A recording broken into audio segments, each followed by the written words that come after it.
bonus challenge, if you're ready so far.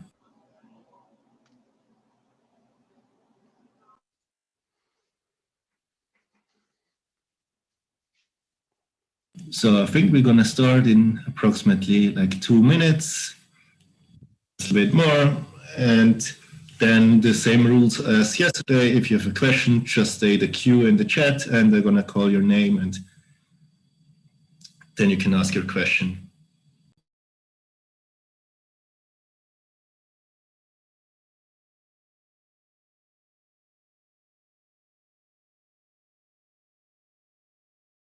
So the ones that are already in here, how was it going? Like last night, had a hard night, or did you get stuck?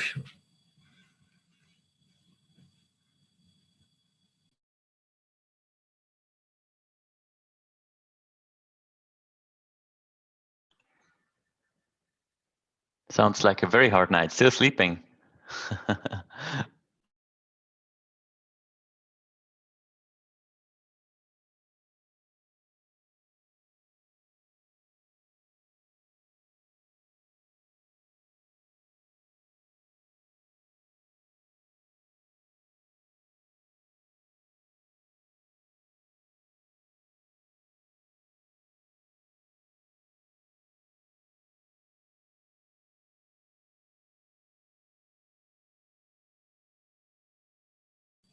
Okay, I mean, there are already some participants in there. I think we can start with the first question rounds. Maybe the new ones will have further questions, but they can review the questions that have already been stated on the YouTube live stream. So if you have a question, here are the chat rules. Just state a Q if you have a question, and then after your question is stated, some of the experts will either directly reply or write a reply, and then they will be called. So it's your time to ask.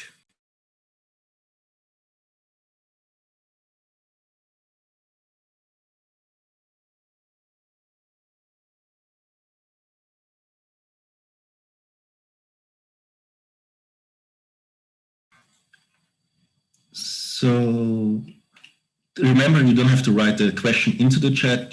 A simple Q is enough, and then you can state your question by talking in your microphone.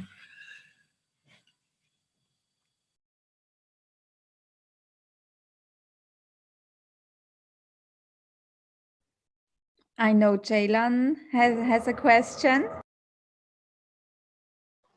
No, so I mean, we asked already to the Slack about this the label issue between what we are given, in the training set and the test set. We need to make a prediction, right?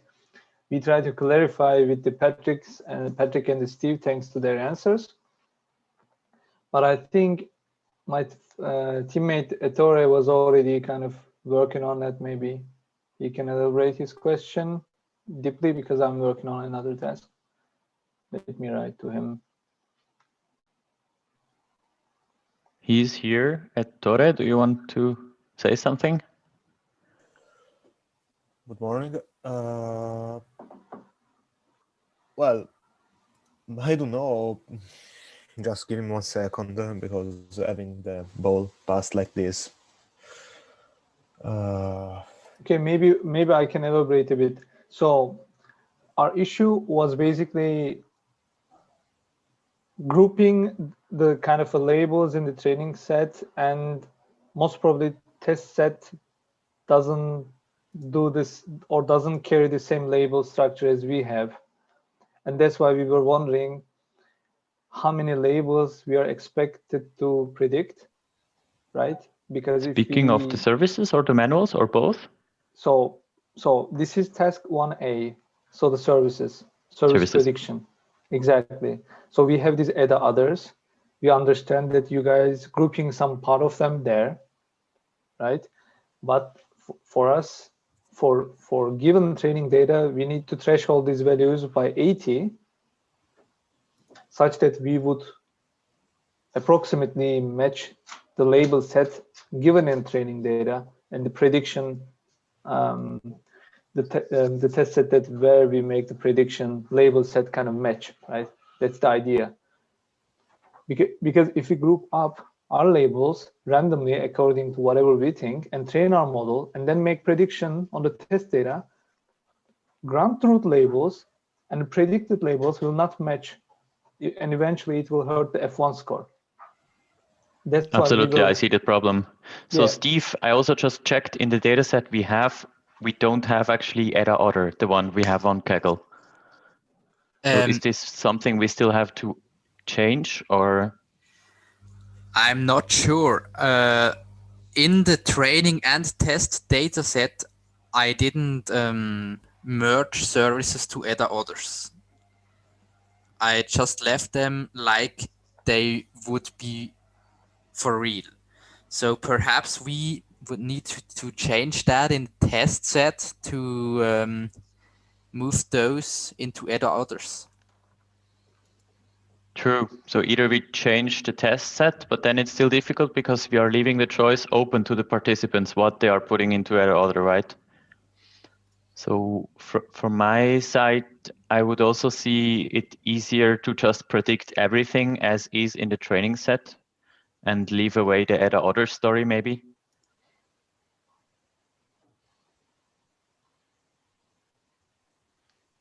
I think the issue is there for the services in EDA orders, we have not enough training data to predict good or to get a good prediction. But then again, it doesn't hurt your micro F1 score very much because, as you say, it's not a lot of data, so it's not a lot of errors that you're going to make. So my idea would be to leave away the whole story with EDA orders and just predict as you find it as a label in training set. Okay, but Mark, are we talking about the labels in the test reduced set, right? Because exactly, we need you to don't talk have. about. I mean, reduced is without label, and we have a full which is with labels. Yeah. Yeah, exactly. But what I mean, the ground truth labels of test reduced, as you explained, right? Because we need to have such labels and the model train on such labels. I'm not saying that tell us the labels. I'm just saying how many labels we need to predict, how many labels we need to train, right? Because the ground truth labels and the training labels, if they don't match, exactly, that eventually the training model will predict some random kind of labels, which eventually will hurt the F1 score, right? Your point is absolutely very good, Mesut, and I think we need to do this adjustment that we say you are really just predicting the ground truth. This is the easiest, because otherwise we are, I think, overcomplicating it. Otherwise, we would have to give you inputs on which exact labels to merge into the EDA orders.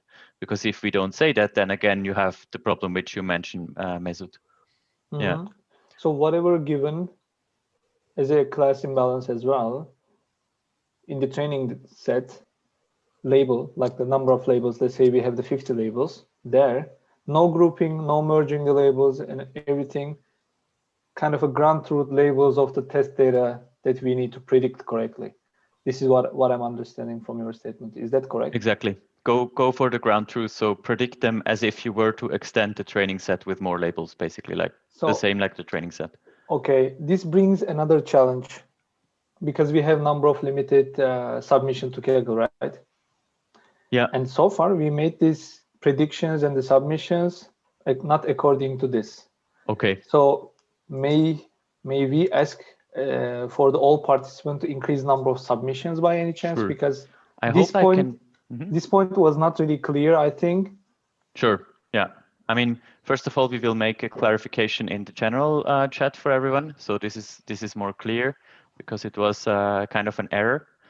And then secondly, I will also change the number of submissions to give you some 5 or something extra submissions to make this possible. Yeah. Thank you very much for coming up. Also, one doubt. Sorry, if we increase the number of labels, probably the numbers of the F1 score number will drop because you have to predict more labels. Probably you will have more errors, and these labels are highly imbalanced because they have few samples. So maybe the leaderboard can change as well. I expect better results on the leaderboard because now we had people putting EDA orders in there and the test full did not have any EDA order. So basically, there were already a lot of errors right now, and now you might hit some of these small services actually. But if you decide that you still want to go just for the big services and then do the small services like randomly or something like that, you can still apply a strategy like that. That's up to you how you build your model.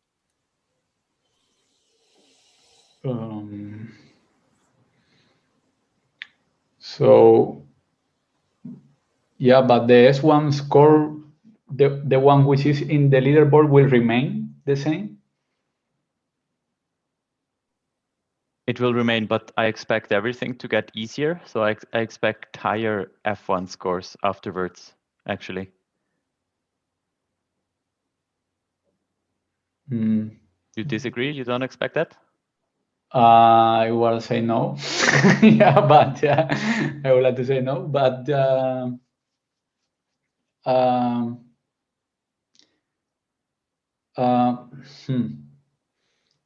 okay.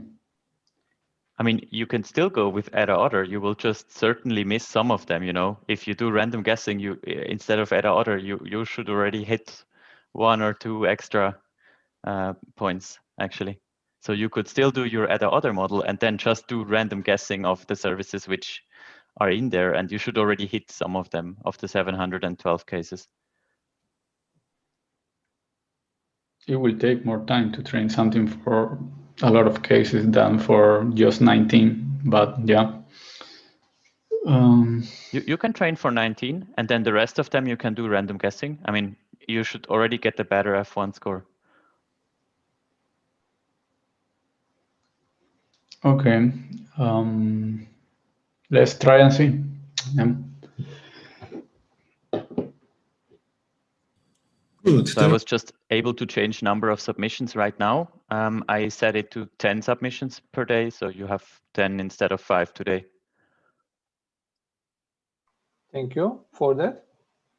And okay, this was the question about task 1A, right? We discussed the task 1A, so the services. About the manuals, just a clarification question. About the manuals, so task 1B, where we need to like a manual prediction, right? So Mark, you said we need to predict none as a none. Am I correct on this? As an empty value. Yeah, exactly. Like in the CSV, empty. You have comma and no space and comma, like Exactly. And no group of labeling. And we are again assuming that given training sets labels, those are the ground truth expected in the test exactly. set as well. Okay. That's what we did. Yeah. Thank you. I'm done with this question now. Good. So there's still more participants in the chat. So if you have a question, you can just state a Q in the chat so I know if someone has a question.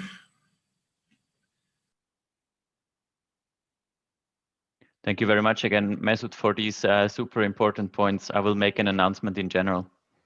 Many thanks. On our side, it would require some clarification to go forward, but many thanks for the prompt response and clarifications.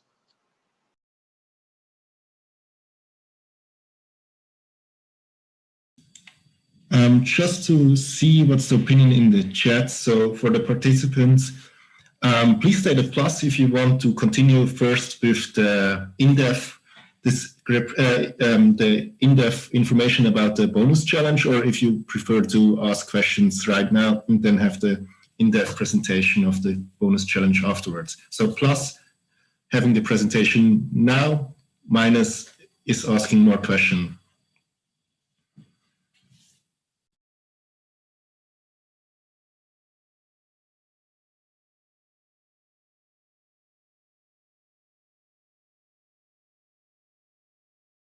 So I'm waiting until I get some more responses, but so far it looks like people prefer to have the presentation of the bonus challenge right now. So I would give the word to Tommaso, if I'm right. To get more details of the bonus challenge. Yeah, just a second. Exactly.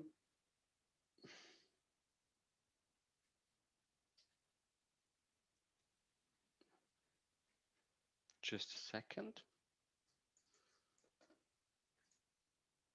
So yeah, like I told yesterday, perhaps we are perhaps there are missing some manuals.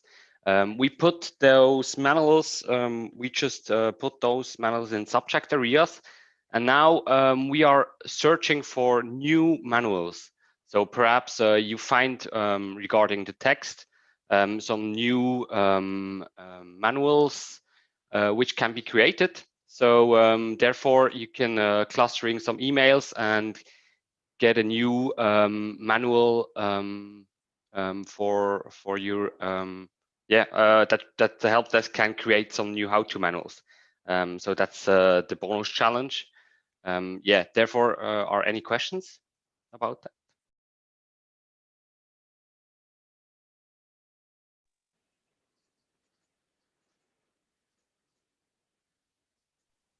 I would have a question.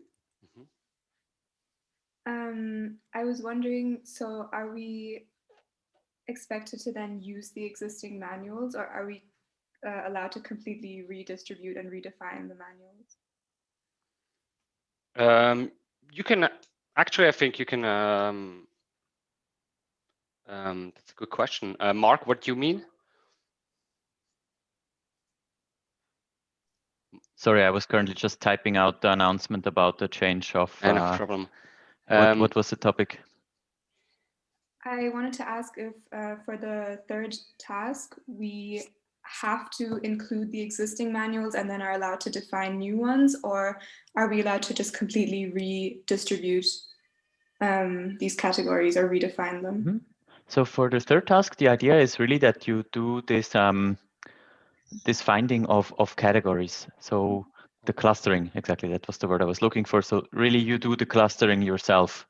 Don't take any ideas basically from the other task, just like go to the emails and take them as like a huge bunch of emails and then think about, okay, how could I potentially group these emails into cases that are talking about similar stuff, that are actually making similar requests? And then we would like to come up with titles for what is this stuff? So is it talking about the iPhone? Is it talking about the connection of an embassy or whatever? Like, can you group the emails into new categories and then tell us what these new categories are? That's the idea. Like, really forget about all the categorization that has been done manually and try to do automatic clustering. That would be very valuable, but because our problem is we have like a bunch of manuals right now, but we are sure that we are missing out stuff with our manuals. And we would really like an automated approach that tells us like, hey, this is your requests. And those are the manuals that you really need to do. Yes, exactly. So for such teams, the user has some questions, and for this, we don't have a manual. And they write, or it has a bunch of users who write the same questions or regarding the same problem. What kind of manual could help them? Or there would be good when in this theme manual would exist and help the users. Yes. Okay, thank you. So there has been another question from Anastasia. Do you want to state your question? Hey, hello. So my question would be, how do you present this how do you represent these new manuals? Do we need to come up with a name, or is there something else? I think it's the best thing when you create a title with, a title who is a good explanation about the manual. Yeah, I think a title would be great, or it could be also a short sentence. Mm-hmm. So what the manual will talk about, or should be about. Keywords. Yeah. It could be keywords or exactly. Something similar to a title. Yeah. Yeah, exactly. So should not be a title in this. So, for example, if I'm coming up with the title, I can do it on my. So it doesn't have to be as a program. I can do it myself. Basically, look at the words, look at some sentences, and just come up with the name. It doesn't have to be automatic. It should be automatic. Like we would really be interested in seeing it automatic. Yeah, because otherwise you're going through thousands of mails and do this manually. No, but I mean, like if I know, for example, that these mails are a cluster or these mails are the group. Ah, okay. By Once you have looking- the by groups, looking. you would dig into them and manually find the title. I mean, yes, certainly it's better than nothing for sure. And Yeah, I then think when you have also- even more time, you can even think about doing a TF-IDF, and already you get the most important words in there. Already you get like a set of most important words which you could glue together. I think it's also good for us as evaluation team when you write the title, so we get more information what exactly is the manual about, and yeah, I think that's a good idea to put a title. But if you don't have the time, yeah, please just do a really genius grouping. That's already step 1, as you mentioned, and then step 2 would be to do the automatic finding of the title. But if you already have the grouping, then certainly we will already give you points for that, for sure. Okay, thank you. And manual titles would also be very nice for the project. Yeah. And just to clarify, so our submission for the bonus task is a notebook or code with some sort of document. Exactly. Also focus on the document, really explaining what algorithms, what strategy you used, maybe some print screen, maybe whatever, just to make things very clear also in the document. And then, of course, the code that proves that you didn't just fake the whole document. And also a list of the how-to manuals. Yes, then two questions. How long should the document be? A one-pager. One page, yes, sorry. You said it's a one-pager, yeah. And for example, if instead of putting everything in the document, I put all the explanations in the notebook. Sure. So you can Does it, absolutely. Because this also, in term, I guess it shouldn't. Yeah, just like, do you think it will be convenient for you, or do you still prefer a separate document? Yeah. If I have to select between the two. Think about how we are proceeding. You see that you are handing in the things at 4 p.m. and then we have about 10 groups to rate, and all of them have about 3 tasks solved. So really, we will be putting a big focus on the document, and then we will be basically cross-checking into the code if there is really evidence for what you describe you did, and this makes more or less sense what you did. So basically, we will jump from the document into the code. So that's the way we will be evaluating the thing. Like focus on the document and make sure that you prove in the code that you actually did what you promised in the document. Okay, yeah, that sounds reasonable. Thank you.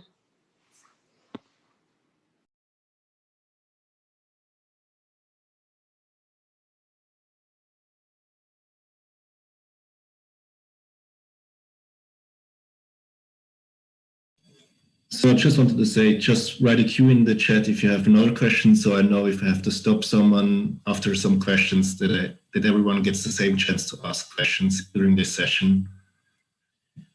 So as long as there are no other questions, I think Tommaso or Mark can further tell something about the bonus challenge, or maybe some previous task if there's still something that you might want to mention or to clarify. Bonus challenge, there is also a good hint to look into k-nearest neighbors or k-means algorithms for grouping. Those are like the standard way of grouping or clustering things.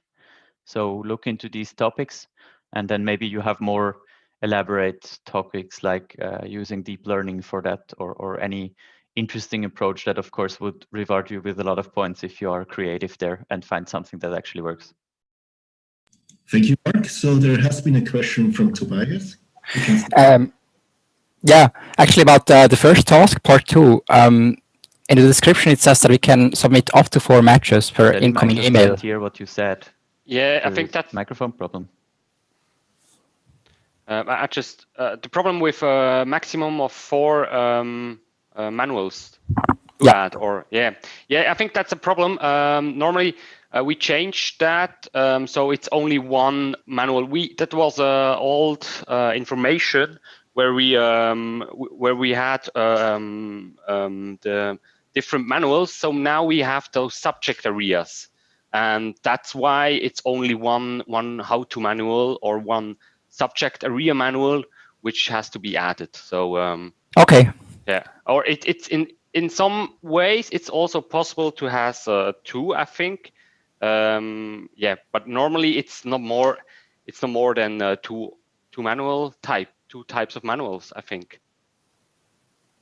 Okay, but is it then possible to really submit two types of manual in the Kaggle submission, so like comma separated or so, or is that not supported?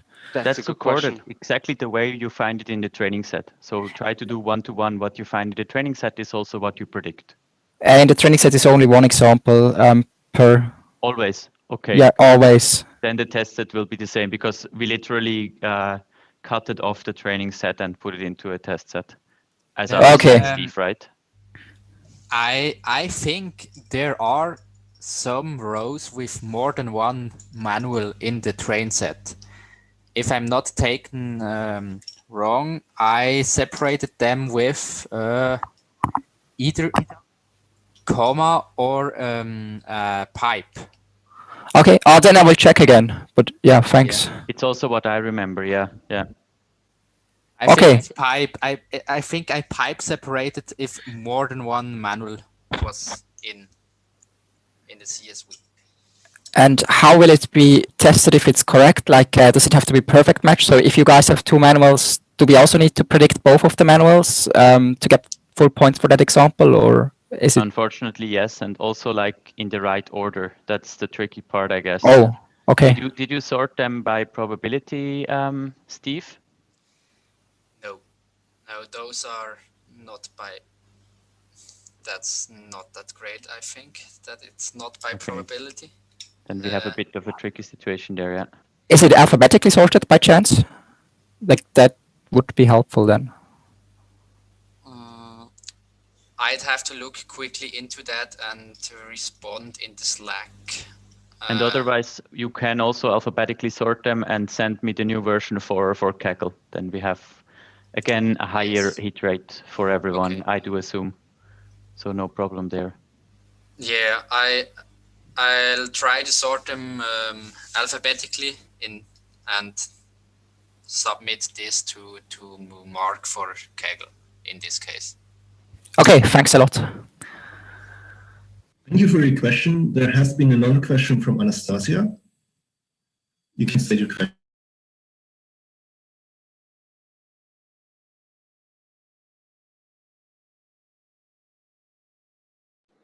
Yes, thank you. So basically, if due to time constraint, I won't be able to try out everything I want to do, does it still make sense to write in the document what would be the other solutions approaches or other improvements if there was more time? Would it give some points? For sure, we would be very interested in that. So if you can't finish it and you have very detailed approaches, just try to be as detailed as you can and state them in your one-pager, for sure. Yes, I think that's the originality of your strategy. So when you explain that you go, when it doesn't work and you go this way or another way or this two possible ways, I think that would be give you some extra points. And basically, and yeah, in this one page, I am allowed to include pictures. Of course, make it fancy and convincing, but don't overdo on styling. We will probably rate your presentation on creative originality, but you don't have all to do like crazy fancy one-pagers. We will really go for content there, basically. Okay, thank you.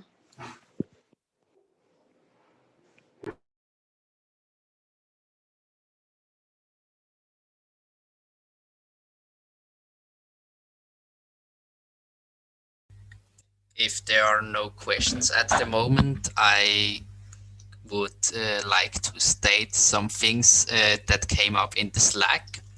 For one, I'm sorry that there was one service which was wrong in the README and presentation. I think this was a copy and paste error on my side. And the other is that Hungarian mail. I checked a little bit into it, And it seems that LangDetect somehow detected it as German, but that alone would not be a problem because it should not be checked as cleared in our data set. So it wouldn't be in your data. But somehow one of our employees checked this off as reviewed and as right. But that's totally normal. strange. When you do manual work on things, humans do errors. That's exactly why we try to automate. That's exactly what happened. So the LangDetect somehow perhaps remarked a similarity between Hungarian and German. Maybe some words are the same, and in the mail there's also really much metadata in German. So like some links which are German. So I think that was the case. But as far as I know, that was only one email. So not that a problem.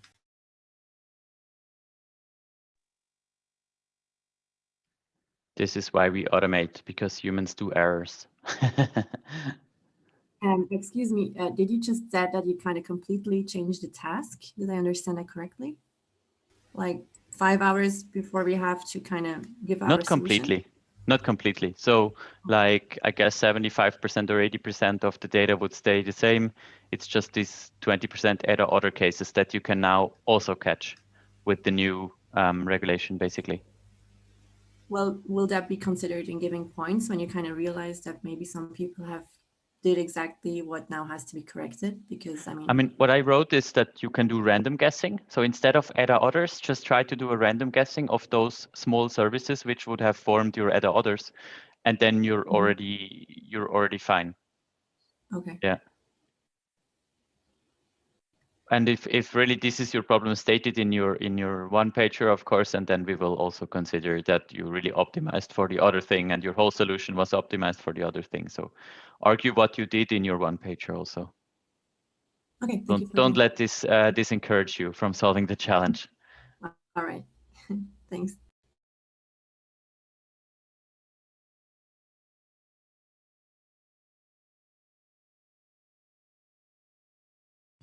As long as there are no further questions, maybe you want to have some further clarification on the submission or something else, Mark?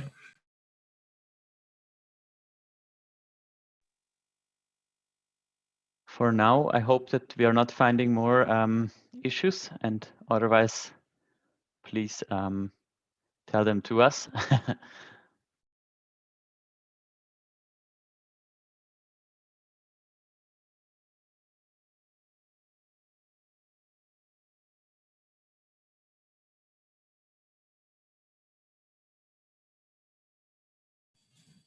So there are 10 minutes left for this session. So slowly, if you're still having some questions, think about them and state them in the chat, just a queue, and then state it in by voice in the video.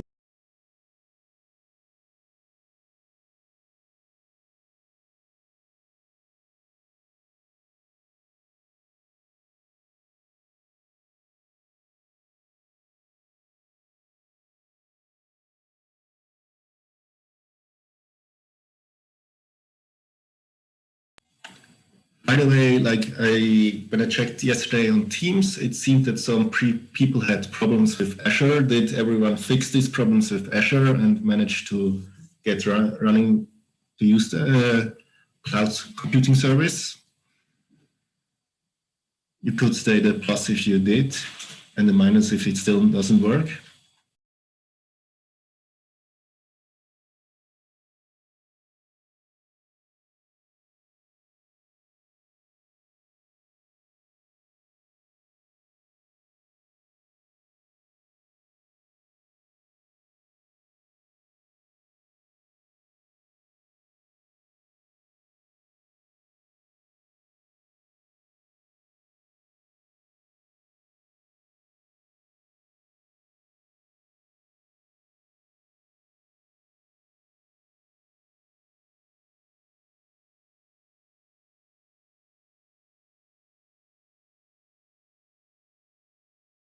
Well, so is there something to say about the pitches which they need to prepare as well afterwards?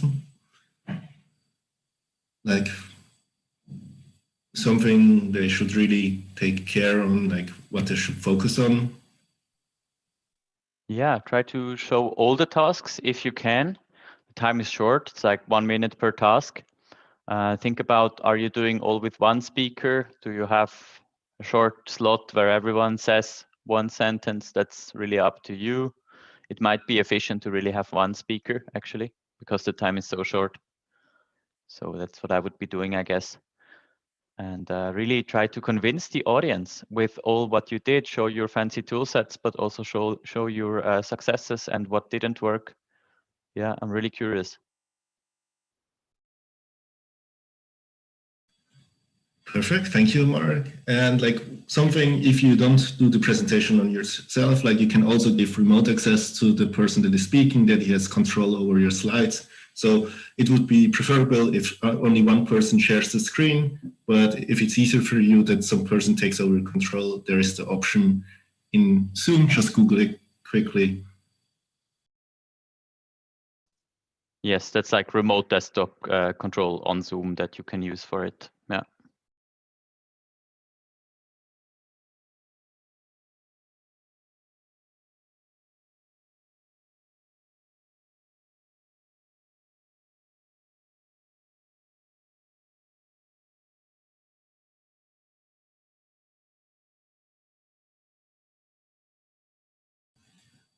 Well, I think we're waiting like 2 minutes more. If there's no further question, I think we can finish this session a little bit earlier. So really, if you have still some questions, don't be shy and ask them right now. Just stay the queue in the chat. Otherwise, we're going to terminate this session at 11:10.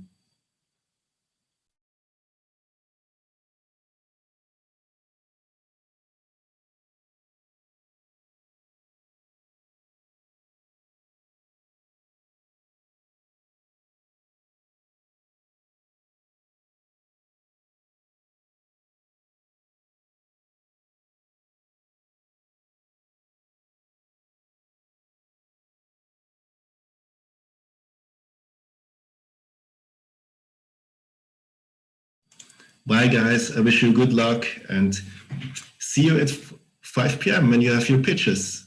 Yeah, deadline at 4 p.m., sharp deadline, but see you at 5 at your presentations. And text in guys. Slack if you have any questions. We are there, even in your last efforts. Okay, I wish you a good last sprint. Good luck. Good luck. Bye. Bye, everyone. Good luck. Good luck. Bye-bye. Bye, good luck.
And we are live on YouTube. Hello, everyone, for the final session of this hackathon.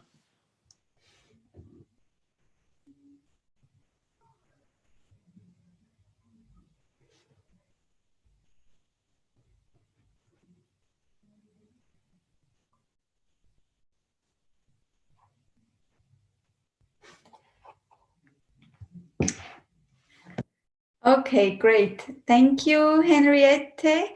I'm very happy that everyone is finished on time, and a big thank you to all the teams. You were very how do I say, you were very, I'm very impressed how you faced the challenge. I saw in many channels how you communicate together, and I think the teamwork is one essential thing that made you success for this challenge. And I will say we can go to the next slide, Hette. Yep. This is a big thank you from our side. We are really amazed by all the work that has been done. So many teams have joined. We have seen so many results, and it was tricky.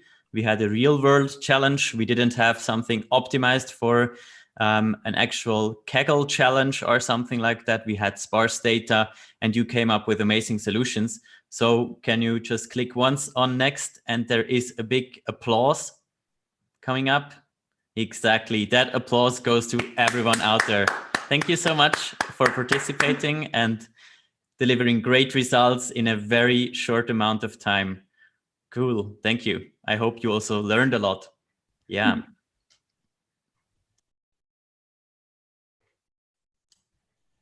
Now we would go to the next slide.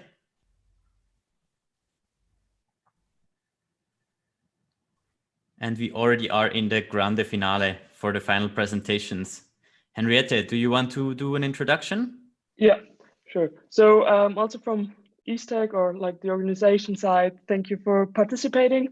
And before we will announce all the winners, we will give you the chance to give us everyone an impression of what you did the last few days, or actually just one day, sorry. And give you the chance to explain yourself. And I think we will start with the presentation or pitch of the first team. That is, I actually forgot the slide. Who's the first team? Should be Mind Install, or yeah, I think everything is on the slide. Hette, if you just click the next, there's a okay. No.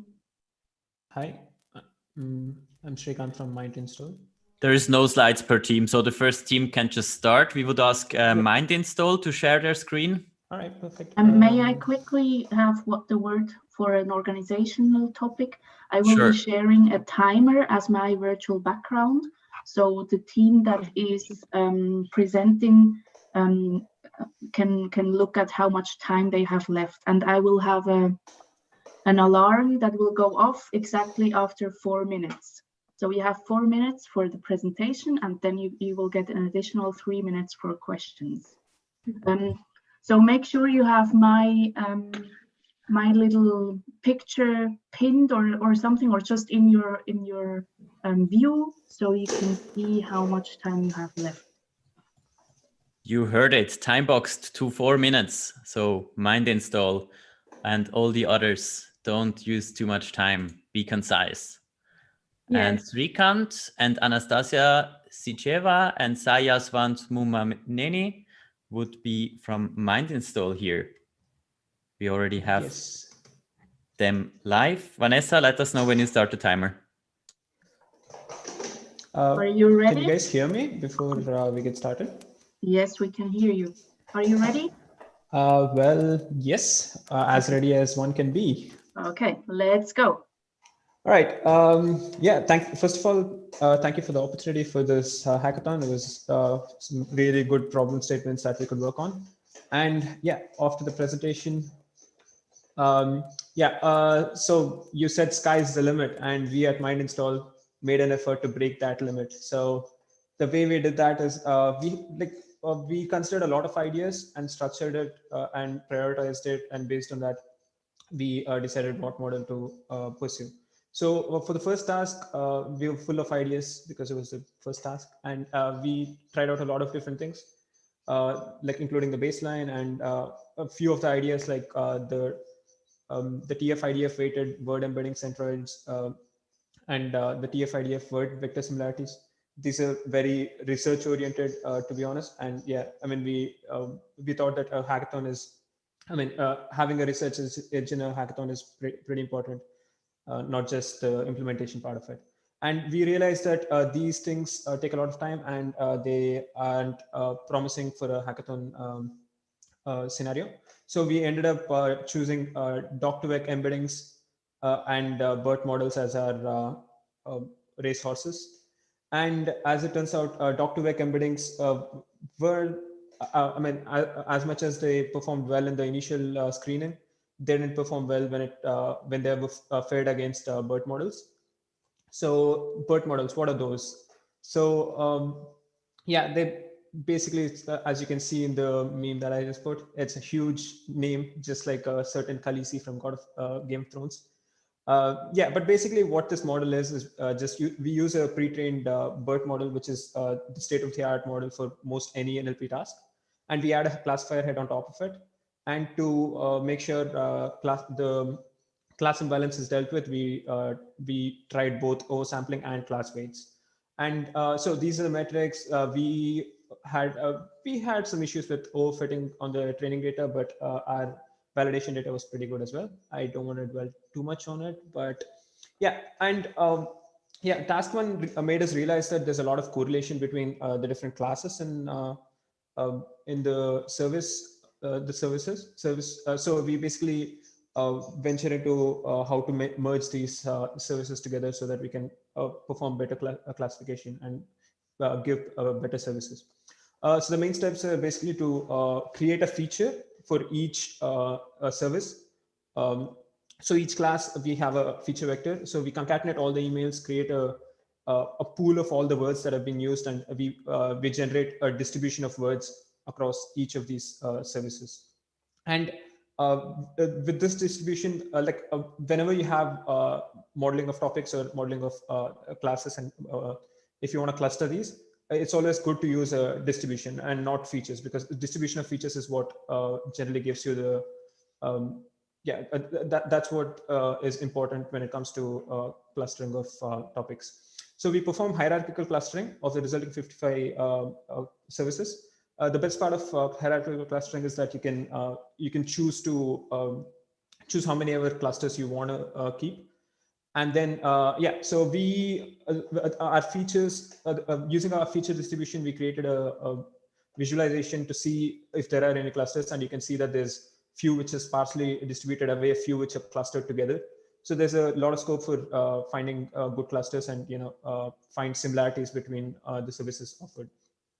And also you can see the correlation matrix. There's, the diagonal elements, of course, are ones, and there's also a lot of high correlation on the non-diagonal elements. So these are the clusters, the dendrograms of the clusters, and off to task 3, where we had to find missing manuals. So here, what we do is time is up for you.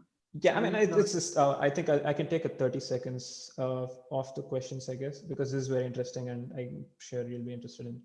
So here again, what we do is we do a topic modeling. So LDA basically assumes that words are being generated from a digital distribution for each topic, and using we construct these distributions and allocate each topic a separate distribution, and using this we basically form clusters. And once you have clusters, you can merge together, and you can you can basically, even if you don't have a topic for a incident, you can, based on the ones you already have, you can using the similarity, you can suggest a manual. So the main steps are basically we concatenate again the text, and then we have a distribution, basically the same thing as before, but here we use LDA topic modeling instead of using hierarchical clustering. And you can see the results. So you can see the distribution of words across each topic. And thank you. I think at this point we have to terminate you. I'm sorry. Yeah, You're 2 minutes over time. Yeah, we weren't have sure to be how more long strict. it would take. So I'm really sorry please, for the future presentations, try to stick to the 4 minutes. Otherwise, we will also have to distract points from your presentation points.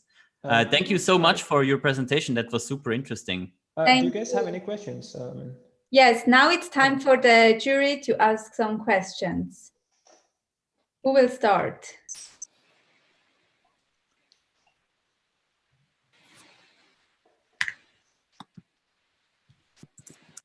You can also write in Q into the chat, and then we will say which jury has a question. Mark, you have a question. So I saw your scores. I was like 97%. Wow, that's amazing. And then I didn't find you on the leaderboard. Mark, we cannot hear.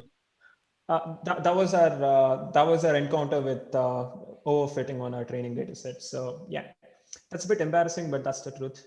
I mean. Okay, well, thanks a lot. Overfitting is definitely a problem. Yeah, thanks for the explanation. Great. Yeah, but even amidst all of this overfitting, we could achieve a pretty good validation accuracy.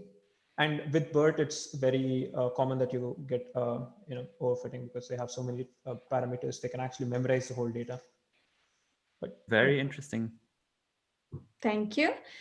Anyone else from the jury who has a question for the next 30 seconds?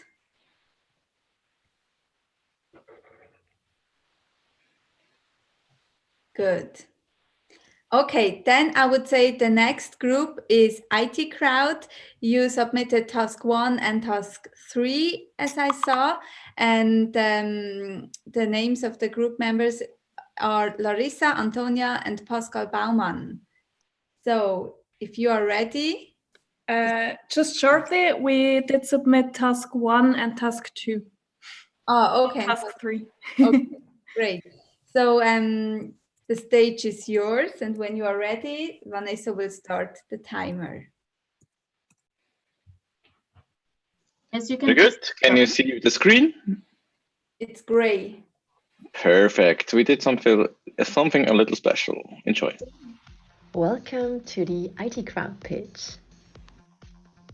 The sky's the limit. So we were excited for our task to create a mailbot for FDFA IT help desk. Our team consists of 3 people: Antonia Durisch, Larissa Schuler, and last but not least, Pascal.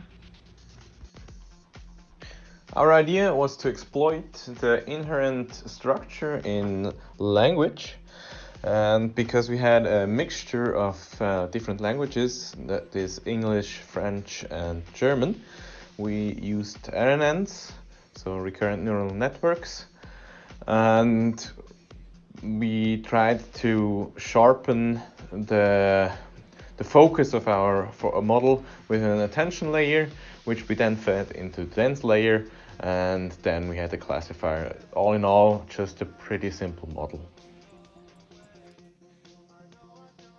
During the service clustering, we tried k-means.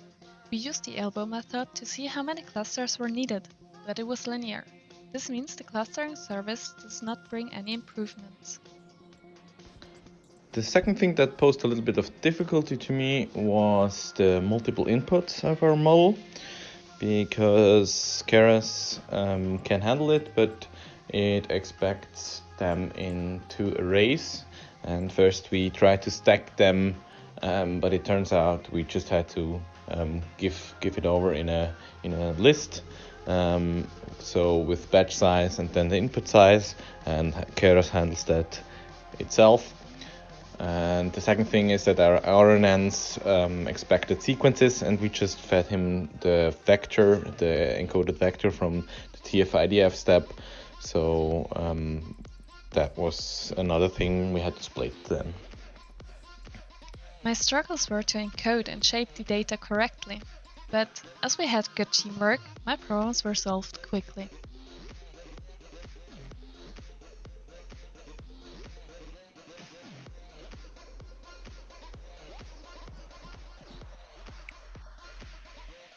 And our fail of the day was when suddenly Oliver Richter joined our team and we were like, whoa, whoa, whoa, it's a spy. And he was like, nope, I'm a mentor. We laughed so hard. It was great. It was really nice. For task number 3, brain power was totally denied. We kind of focused on the other things. And now let's focus on the results because you were waiting on those. We have here a little graph where we see how our training went, what we did.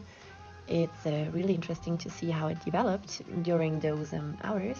And here we see the main graph and the functions, as well as some different graphics, which are really interesting if I mean, if you understand what is written on them, because it's really complex to kind of filter the essential things out of them. But we really enjoyed this task and we had very much fun. And yeah, we hope you also liked our approach. And if you have any questions, we're here for you.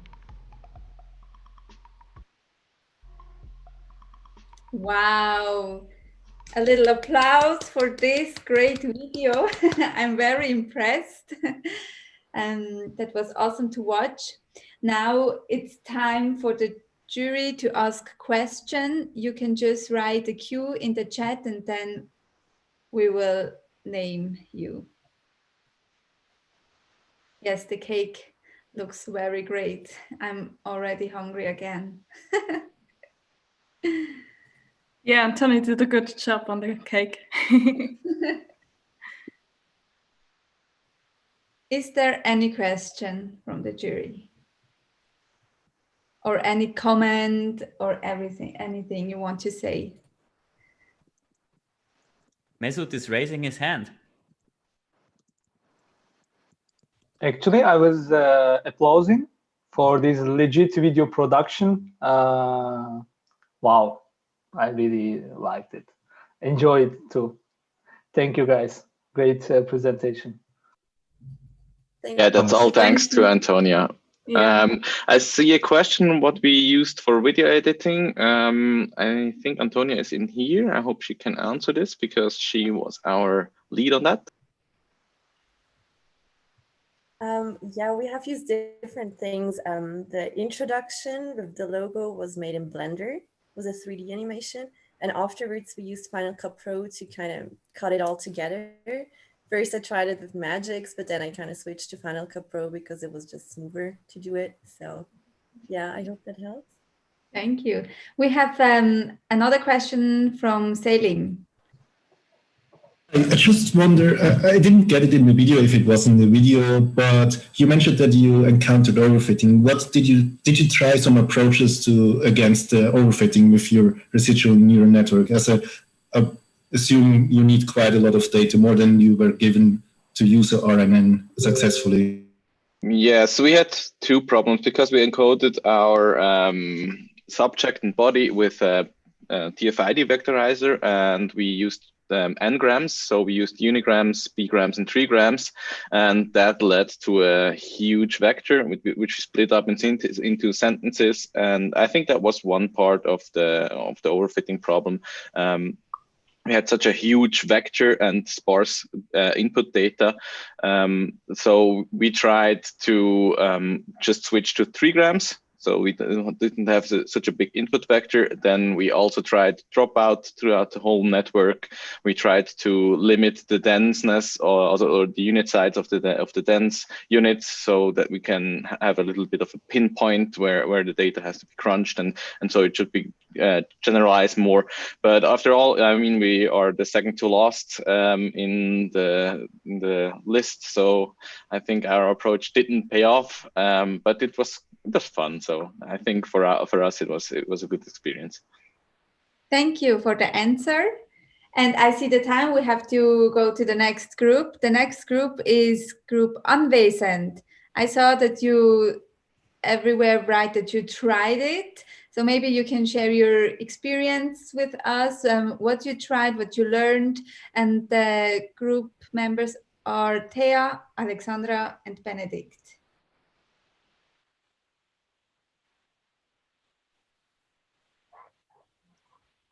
Thea, I see you are here. Maybe you want to share some words with us.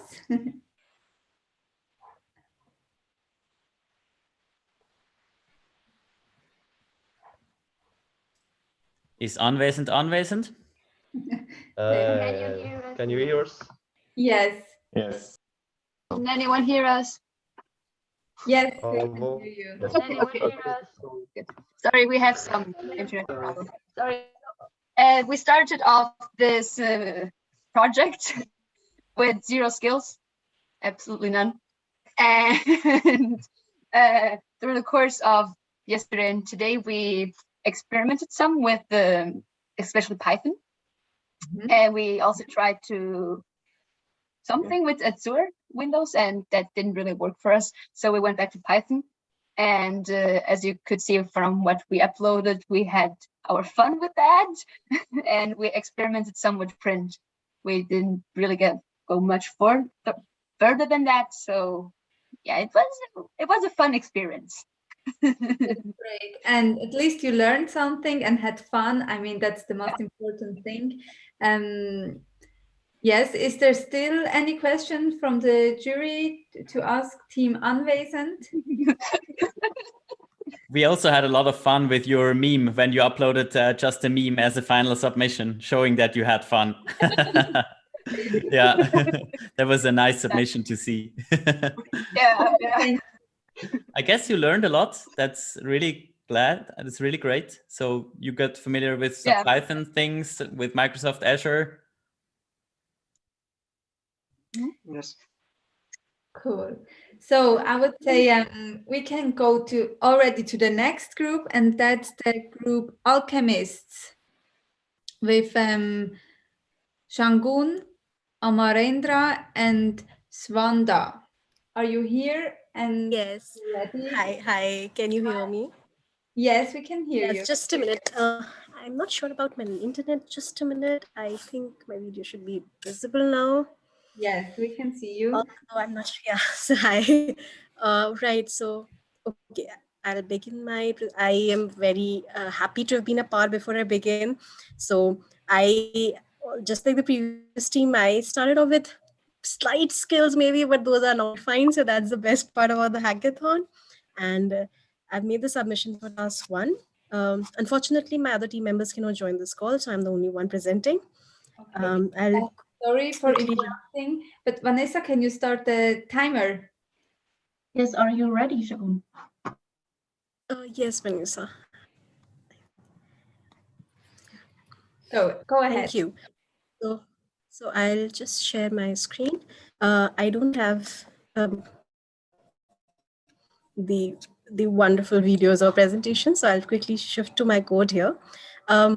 I tried to get the best. We tried to get the best as per our knowledge and experience. We did the first task of service classification. In general, we have about like 4 major sections, we can say. And in the code, I tried to put everything in a class. So that's part 1, where I try to do everything in and classify things in, start the classification with organizing things in a class.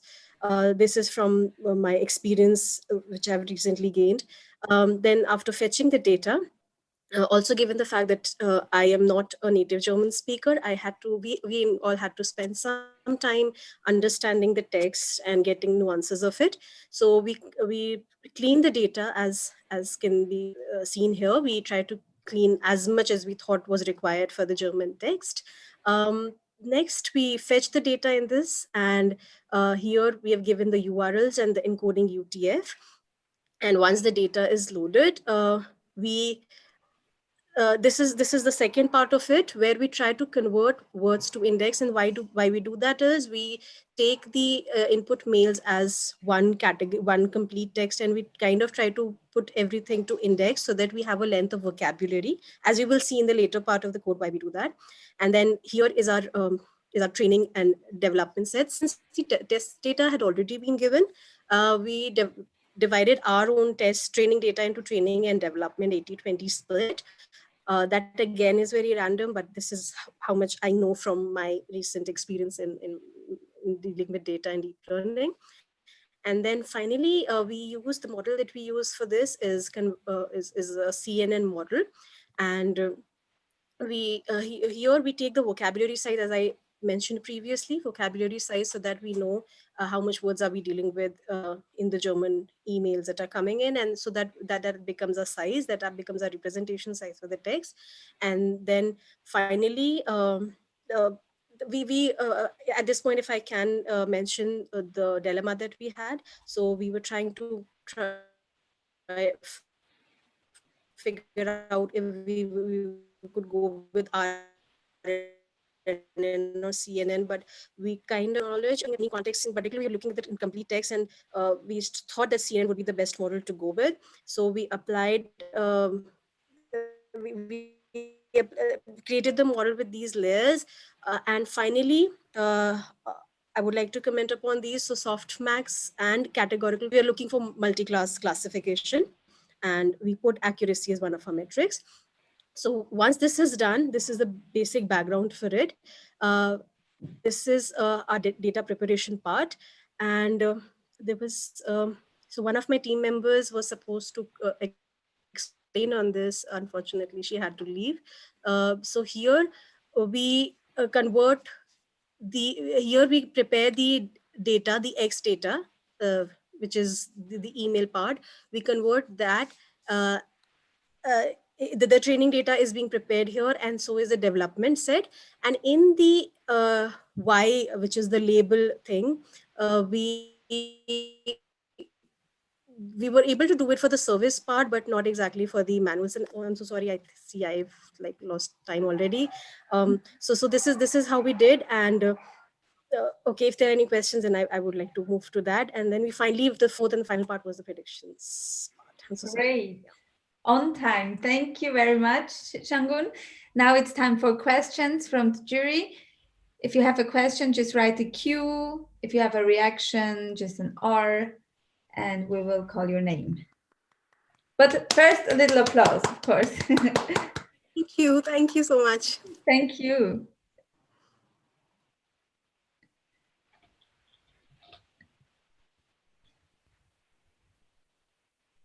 Question from Tobias.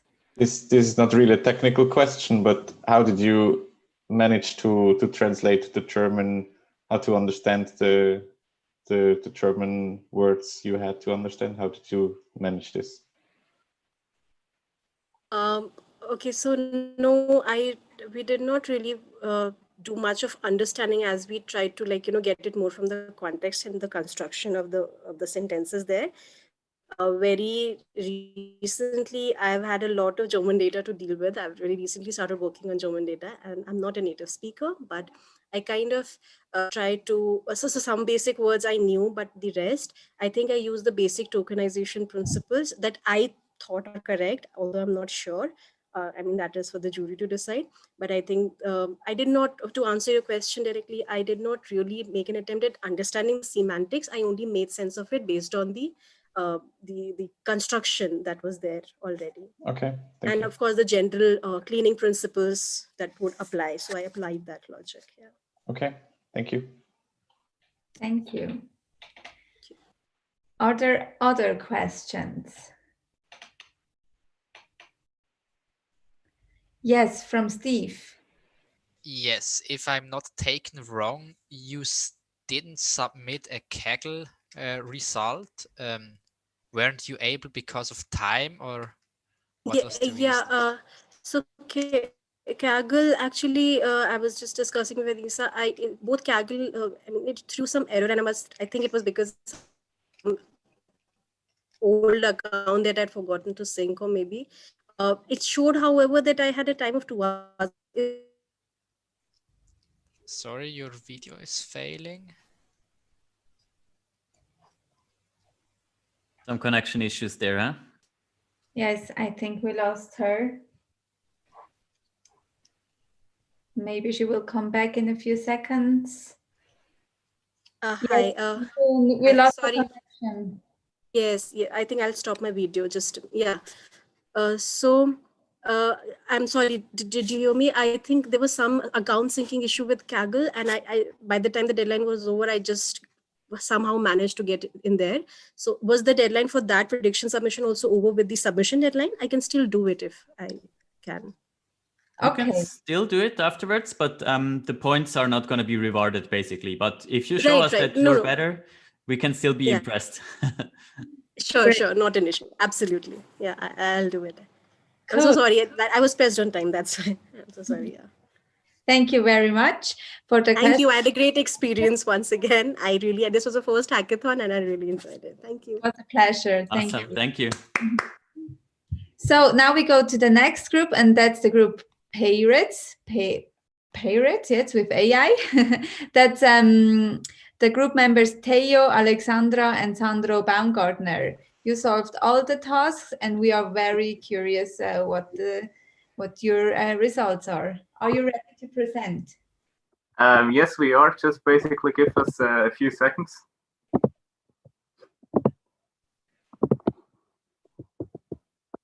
Do you see the screen? Yes. Perfect.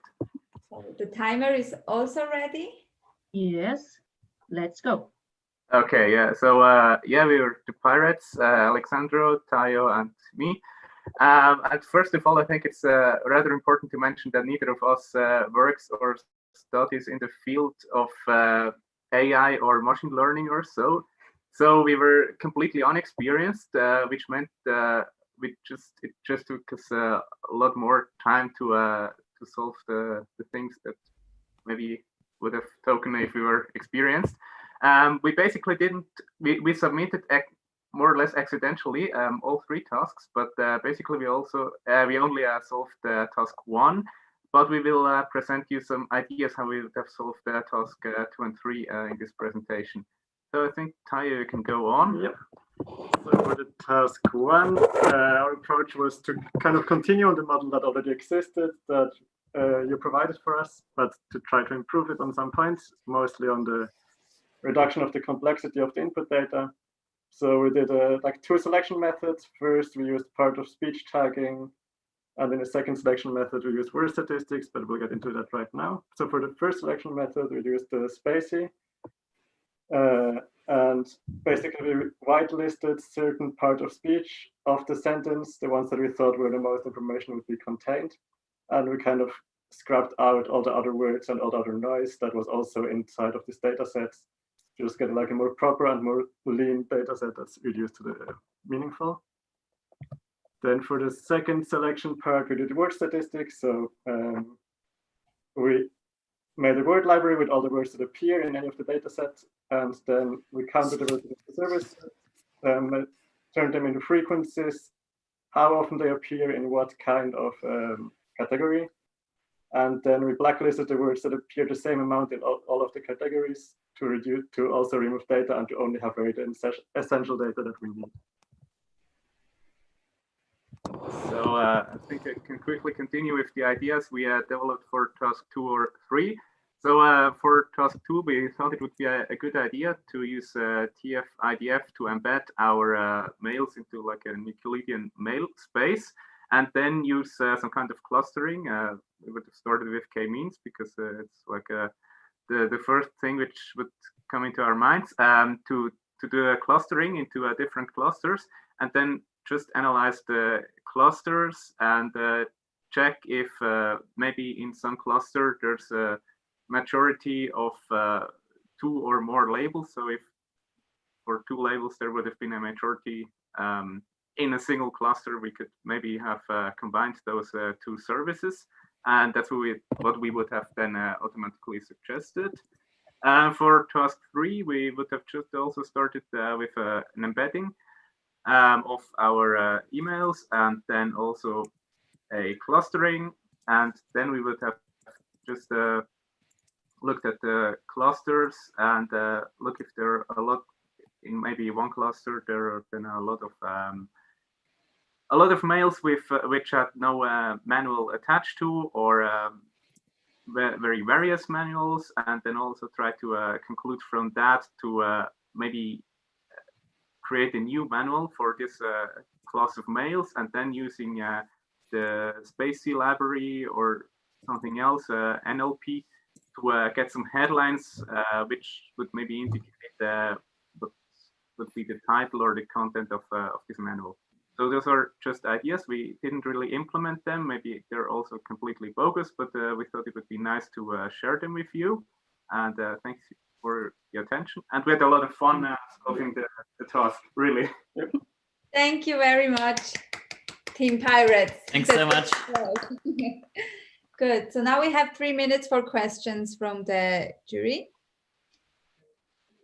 You know the rules, just type in Q. Yes, Mark, you have a question. Yeah, did you try out one of the clusterings? Had you had a chance to try out, for example, k-means and come up with a clustering? No, actually we hadn't. We just talked about it during lunch or breakfast. Very good. I really like the fact that you didn't solve things, but still actually made very good outlines of what you would be doing one after another and really got familiar with the topics. That's also nice to see. Thank you. And what Valentin is typing, it would have been interesting to see how they perform the ideas. So a reaction from Antonia, you have chosen such a cool name. That's true. Are there other questions or reactions?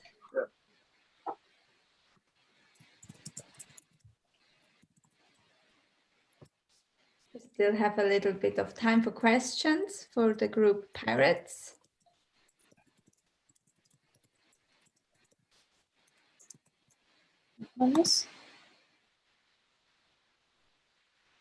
Anastasia, do you have a question? No, you don't.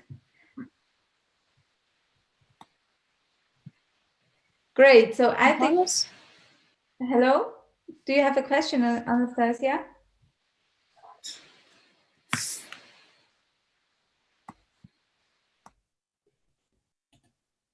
No, she doesn't.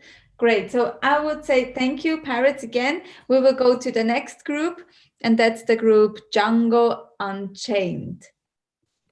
You have solved all 3 tasks, as I see, and that, yes, the team members are Salim, Akash, and Guaras. So, yes. So this is Akash over here. The screen name, it's bad flick. I am unable to change it. Sorry for that. So yeah, I will start with my presentation. We'll keep it as short as possible, like my Kaggle subs. So let me share my screen then. Yes. Yeah. So is my screen visible? It is, and the timer Okay. should start also now. Yeah, so for the task one, we were pretty much confident that if we used the state-of-the-art transformer models, it will perform really well. So we didn't spend too much time on pre-processing because we are not familiar with the German language. So we did basic text pre-processing. And since we had been familiar with these transformer models for quite a long time, let's say like 5 to 6 months, we knew which parameters to tune and how to not overfit the data. And again, the trick which people use in Kaggles, like the selection of proper validation set and the art of parameter selection, they played a very nice role in getting a rank of 2 in both the tasks of approach 1. Now coming to task number 2, and henceforth in task number 3 as well, we all use the sentence embeddings which were pre-trained on a German corpus because they are the brain of all the SOTA models which we use till now. Now the main emphasis over here was on considering how we are selecting features for relevant to each of the services. And we used a light GBM model on the top of the embeddings so that we get the feature importances corresponding to each of the services. So you could see 55 word versus risk classification models being built. And if I have to give one intuition of the work which we have done, let's say these are the embeddings which we have. And we will, okay, this is, yeah. So we just selected the top 100 embeddings corresponding to each of the feature of the services. And we had to innovate a bit, take a hint from affinity propagation clustering algorithm, we created our own similarity matrix, which was like symmetric one. And from there, we were able, on the basis of the similarity or in the matrix which we created, we were able to classify things in a much nicer way. So if I go to the end result, it was like this. The first service will have all these classes which are pretty much similar to each other. This is service 2, 3, and 4. Obviously, due to the lack of time, we couldn't delve deep into these classes. There could be definitely more services. We just provided a bird eye view of the task 2, which we had. And on the top of it, if we move to the task 3, so as it is said, never underestimate the high school mathematics. The cosine similarity played a role. Again, we used word embeddings over here, basic pre-processing we used. And what actually played a role is how we were able to use the cosine similarity in the, oops, sorry, just a second. Yeah, so let me share again. Sorry for that. Share screen. No problem. You have 50 seconds left. Yeah. So I really make it fast. So yeah, so the entire thing which boiled down to is how we are using the cosine similarity and consequently using the threshold associated with it. So it's very easy to find the similarity between the different embeddings. But what played the role is how we set up the threshold, because that actually plays a role if we move to clustering algorithms like DBSCAN and optics, and we never wanted to use those algorithms as it is in this because we didn't have the domain knowledge of the German language. So just an example, if I have this entire mail body with subject given to us, some minimal pre-processing done. If we select a threshold of 8, we can find something like Outlook similar to the text which we are seeing. If we select a threshold of 40%, we will find more and more things which are similar. So we wanted to make these clusters dynamic instead of having algorithm tell us which clusters to follow and which to not. That's why we had to improvise over here in task 3. And we did a similar thing in task 2 as well, where we use light GBM feature importance and one versus rest classification. That's it. I see the time is up. Thank you very much. It. That's your applause for the Thank you. Thank you. Now it's time for the jury to ask questions. I want to add one thing. I guess Akash was trying to show the GitHub page, but he was not able to change the screen. That's the only thing. Okay. Sorry. It's okay. Thank you. So there is already a question from Mark. I'm amazed by your results. We will go to leaderboard later on, and we can see that you really rocked. You have really nice scores and good results. So I was wanted to ask first, how did you print out your clustered topic titles basically, or? Yes, we did. In the code we have, apologies for that. I was like sharing the wrong screen for first time sharing in Zoom meeting. So we did print out. If you go, I'm just pasting one link over here in the Zoom chat. At the bottom of that, this is the notebook which we had. At the bottom of it, as I said, we use the thresholding based approach, which is something which is pretty similar when we used affinity prop or any other clustering algorithm which relies on matrix based embeddings. So when we use the thresholding based method, as soon as we reduce the threshold, we get more and more clusters near to it. So instead of using one inbuilt method, we wanted to improvise here. Just at the bottom, the example is there. Very nice. Thanks a lot. We will have a look into that later. Thanks. Thank you. Are there other questions or reactions or something to clarify?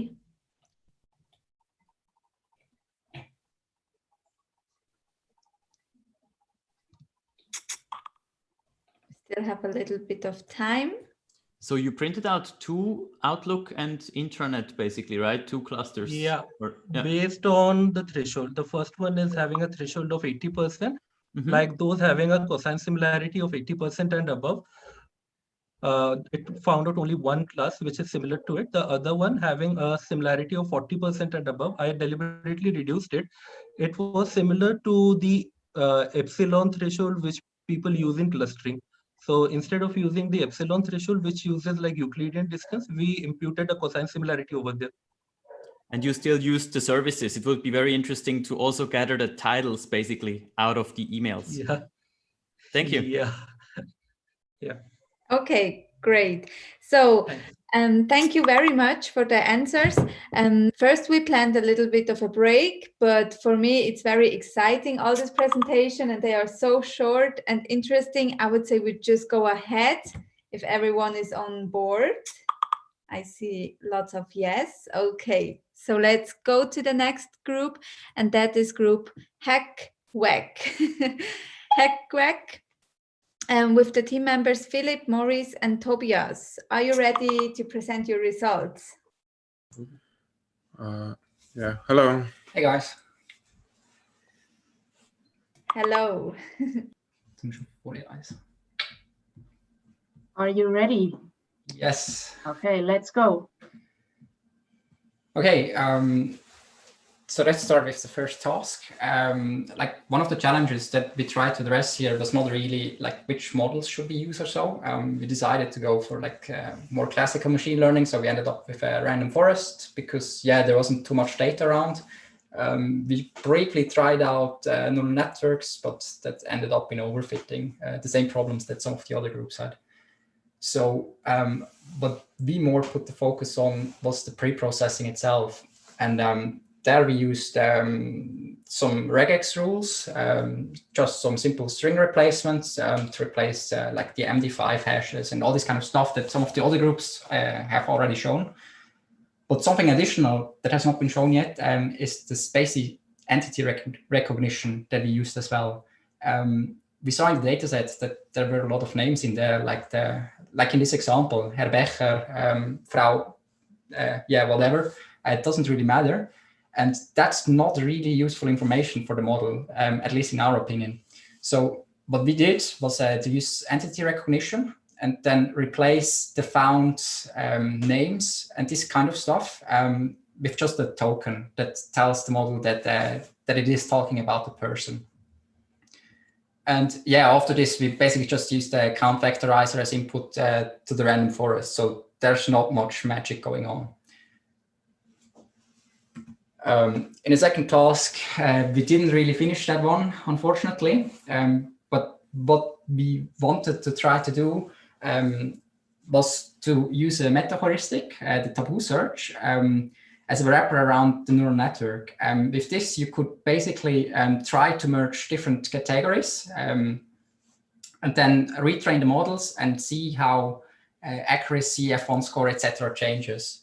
And the nice thing about the taboo search is that it is a neighborhood search, but it has some ways to escape local minimas.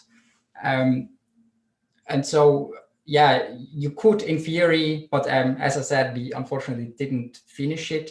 You could in theory find some nice categories to merge, which could greatly improve the accuracy of the overall approach. The problem with this might be that it can merge some unrelated categories. Like if you do some clustering, you most likely have related stuff. Here it could, just per choice, merge some unrelated categories. Okay, and on the third task, we tried our luck with topic modeling. We also used LDA, like one of the groups before. And we then just looked at the top phrases. So we had like different n-grams. We did it for just one word, where we had the topic with one word. We did it for bigrams, trigrams, and so on. And here are some of the results from one of the topics with a 5-gram in this case, where you can actually see if you understand German. So it's probably hard for some, but you can see that it is able to really find some good topics. Problem here was a bit that in some cases it just had stuff like sehr geehrte Damen und Herren and then multiple formulations of that, so not really useful topics. But on this slide you can see this is talking about connection problems and rebooting the modems and this kind of stuff. So with the LDA approach, you're actually able to find some nice topics which you could use later on. But it needs some manual labeling in the end. You need to manually check out the topics. Yeah, thanks for the attention. Do you have any questions? Thank you, Philip. That was a good presentation. And exactly, now it's time for the questions from the jury. Just write a Q into the chat, or a reaction, or a clarification, a C, and I will call your name.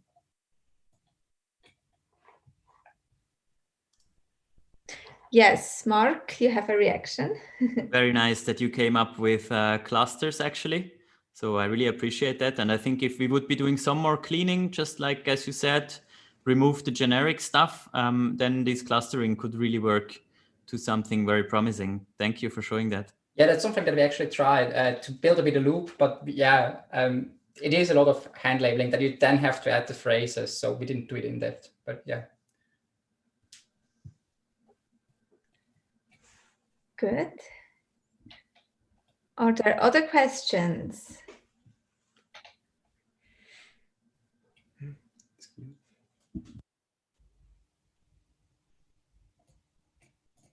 Philip, you can stop presenting your screen. We have a comment from Valentin that you are the first team to provide some actual samples of the clustering. Yeah, yeah, that's right. Very nice that you show that, because so far we've seen only approaches, and you're the first to actually demo some of the outputs and useful clusters at that. So yeah, thanks for showing that. Thank you. We have still a little bit of time for questions or reaction for Team HackWack. So if not, we can move on to the next team, and that's Team Eklon. Eklon also submitted every task of the challenge, and the team members are Moritz, Isha, and Luca. Are you ready to present your results? Yes. You can hear me, I guess. Can I share my screen just for 1 second? Just gotta check that out. Okay. Can you see that? Yes, we can see it, and the timer will start now. No. So as you said, we're Team Echo. We actually, neither of us actually knows what the name means anymore. So we all forgot it. And so yeah, let's start with task 1.1. That's the service classification in the emails that we were provided. So we thought the most important thing with such data is that we clean it to a very large extent, because there was a couple of like different tags in their pictures, MD5 hashes, as somebody already mentioned. So we will start from the top now. At first, we lowercased everything, removed punctuation, and removed stop words, people's names with an open source database, and also removed the minority features, because if it's such an unbalanced data set, it is probably prone to confuse some models, and we will also, I think, talk a bit more about that later. So, and also we chose some of the most frequent words and added them also to the forbidden word list, which were not already covered in the German stop words. Also, we removed all the English, French, and Hungarian, I think, emails using LangDetect. That's a Python package, and also we lemmatized the text, so we only use the word stems. So we kind of removed the grammatical versions. What we also tried to do is to let a spell checking algorithm run over all the words. So for instance, if people misspelled some words, that it wouldn't confuse our algorithm too much. But the time was not enough for that, and also the computational power was not sufficient to do it in a reasonable amount of time. So Then there was the service classification still. We attempted to build a Keras deep convolutional neural network with one embedded layer, 2 dense layers, and one convolutional. Not sure if that counts as deep, but that's what we did. We split the data, it achieved at the end an F1 score of 60% with our training data set, a little bit less with the evaluation set. We tokenized the 13,000 most frequent words, and we had a cutoff after 64 words. And that was the best choice, as we might be seeing later in the appendix, where we did the hyperparameter optimization. Yeah, so that was our code. It's not too interesting, I think. As I said, there's some dropout layers as well to prevent overfitting and make a little bit nicer. And yeah, that should be it. So I think, yeah, that's our results again. We had for the manual classification, yeah, which was task 1.2, not 1.1. We had actually great accuracy with our algorithm, but we did make some mistakes at the end, and the time was not enough to fix them. So we might work on that after the hackathon. Yeah, I think we have some more for task 2 and 3 very shortly. Do we, Isha and Moritz? Yes, so for task 2, we didn't have time to implement it correctly, but our approach was to first test all combinations of 2 categories and then see which ones match up well and combine those in later stages. I gotta go to the next. Okay, sorry, it's my screen. But the time is up, unfortunately. So, but it's very interesting. But you only had 4 minutes, and I think you did the best with this time. So thank you for that. That's your applause. And now it's time to ask some questions. So Valentin has already a question. All right. Yes, so we saw that for task 3, you had actually 2 approaches, the topic modeling and SVD-based approach. But in the submission, I think you didn't mention if they worked well and if you were able to identify some useful clusters. Could you comment on that? Maybe I can comment on that. I think I'm not muted. Yeah. So yeah, as you said, we kind of panicked at the end a little bit and added everything we could think of into our scripts. And actually, I don't think we managed to cluster the data in any meaningful way. I think if we had a little bit more time, we would have been able to do it with the LDA grouping. So that looked very promising. That's the I think it's called Dirichlet something. It's, yeah. Yeah. Yeah, it seems like a problem that's a good match for topic modeling. If maybe at some point you can try it out and see if it would have worked. Yeah. Thank you. Is there another question from the jury? Or a reaction or clarification?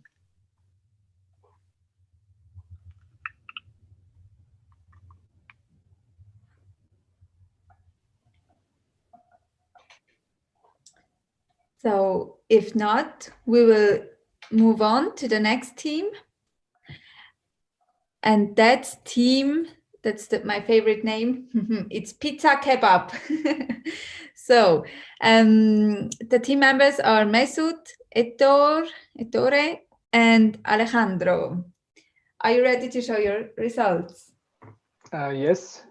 Good evening, everyone. I will be the one who is presenting the results of the team. Yes, share screen. How do I make this? Present. Great, and the timer will also start now. I'm waiting the timer. Okay, so we are Team Pizza Kebab, Mediterranean Alliances. So for the task 1, we use basically pre-trained multi-class or multi-label classification models. We benefit from the simple transformers library, and Hugging Face transformers to transform the data, and also load the pre-trained BERT pre-trained model pre-trained on the German uncased dataset. And as we all know, there was a class imbalance in the dataset. Therefore, we upsample for the underrepresented classes. Specifically for the first task, we had enough time to conduct all these operations and to make submissions. And regarding to task 2, we discovered that yes, it is possible to reduce the IT services. So idea was to discover semantically similar embeddings, right? Email embeddings, and these embeddings will lead us to similar IT services. For that, we used state-of-the-art universal sentence encoder, trained on multilingual large corpus. It's from TensorFlow hub library to obtain already ahead email embeddings. And then on top of that, use K-means clustering to cluster this embedding space and discover whether we can reduce some of the IT services. As we know, the K-means clustering depends on the parameter K, right? And we parameterize this email embedding space with the different K parameters, 5, 10, 15, 25. And we discover different merge possibilities of the IT services. You can see at the right-hand side an example of the merges depending on the K parameter we listed here. You will not see these these parts in detail in our report because it's a one-pager and the emails are long, but we can provide this document to you. For example, you can see at least 2 IT services or more than 2 IT services kind of merging. So that's possible. So for the task 3, we titled it New World of the How-to Manuals because we were able to discover new manuals as well. Idea again, finding semantically similar emails that is not represented by the manual would lead us to new manuals. So again, we use the state-of-the-art multilingual sentence encoder. On top of that, instead of K-means, this time we use something that we can threshold and parameterize, DBS scan clustering algorithm. This algorithm has one threshold value. It is the similarity measure value that thresholds the similarity, and we use as a cosine similarity as a similarity measure. So with that, we use some conservative thresholds to come up with the new manuals. Let me briefly show few examples of them. For example, you can see we identified 3 mails all talking about the mouse, and we thought that yes, there could be kind of mouse issue manual can come up from that. And another one, for example, there is some logging issue, and all these mails doesn't have any manuals. So with our approach on the task 3, we were able to come up with the new manuals for the emails or the observation that doesn't carry any manual tag to it. And this is not an exhaustive list. We have bigger list and examples, but we couldn't submit, as I mentioned, because of the one-pager is not enough to include the examples. With that, I conclude my presentation. Thank you. Thank you, Mesut. Great presentation. So now we have 3 minutes for questions from the jury.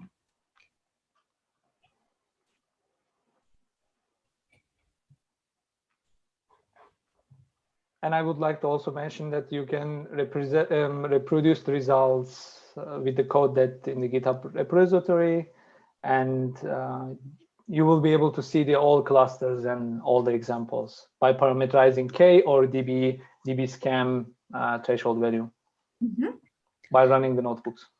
Good. We have a reaction from Patrick. Oh, we would greatly we would like to see these clusters. If you could upload this also on GitHub or something, that would be really interesting. My Thank team you will very upload much. the documents and the examples there, and thank you. Cool. Any questions, reactions? Yes, from Mark, there is also a question. I had the same feeling like Patrick. I would be so curious to see this clustering. And then the question is, when you made merges of the services, have you tried to run the model on task 1 again and see if the merges would actually lead to better F scores, or have you not done that in the end? At the end, not really. We didn't really have time. That's why we submit the reports that's not really good quality for us. You know, we procrastinated at the last minute a bit, so we didn't really came up with that. But it's of course, we consider this idea that it would help us to reduce the complexity of this data. Since it's a real life data set, right? It's pretty noisy and it's not enough. And it would actually help us to perform better on the tasks. Very interesting, Mesut. Even on Kaggle, you are really high on the leaderboard, and you say this is not good quality for you. Your standards must be really high. I'm impressed by the results. Thank you so much. Thanks, guys, for the thanks for the organizers as well as the teams and all stakeholders. Great event, guys. Thank you. Thank you, Mesut. Are there other questions? We have 40 seconds left. Otherwise, I will move to the next team. So I will move to the next team, and the next team is the unknown keywords. And the members are Joel, Andreas, and Dominique Schweitzer. I am very curious about your presentation. Are you ready?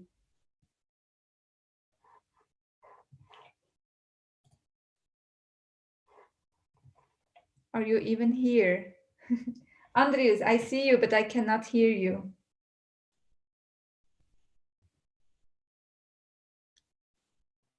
Yes, I am here indeed, but the presentation was sort of the task of Dominic, and I don't think that I can actually substitute. So let me see. I'm trying to reach him. Okay. Maybe we could have another team go first, Sima. Yes. Yes, we will move on to the last team and then we come back to you.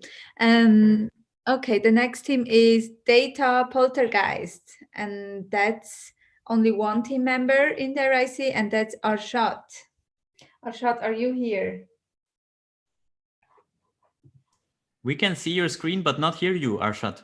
Yeah, sorry, let me unmute myself. Oh, hi guys. Yeah, thank you for having the opportunity. I must confess, I've only been working in NLP for about 6 months. So please bear with me if I'm not as professional as some of the other team members. Okay.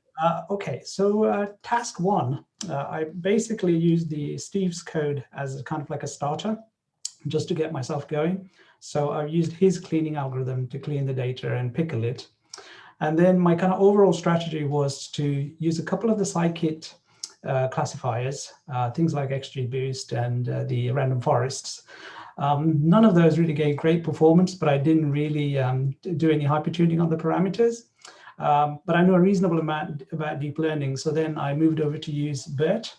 And fortunately, Hugging Face have got a pre-built text classification BERT implementation. So I used that implementation along with the base BERT multilingual uncased. And I fine-tuned that on the training set for 15 epochs, and then applied that to the test, and I got a reasonably good score with that, which I was really surprised about actually, because that was the cased version of that particular data set. Yeah, so that was kind of a sort of my approach. If I had more time, I might have done some pre-training of the BERT model itself using its own kind of mask language modeling and next sentence prediction on some more email data to kind of get slightly better quality. I didn't do any cleaning of the MD5 checksum or anything like that. I did try and use non-clean data, that is the original email text body, and that actually didn't do as well, which I was a bit surprised about, because the clean version is kind of lemmatized, and it's not the sort of thing I would have thought BERT would have come across in the real world, but it seemed to do quite well.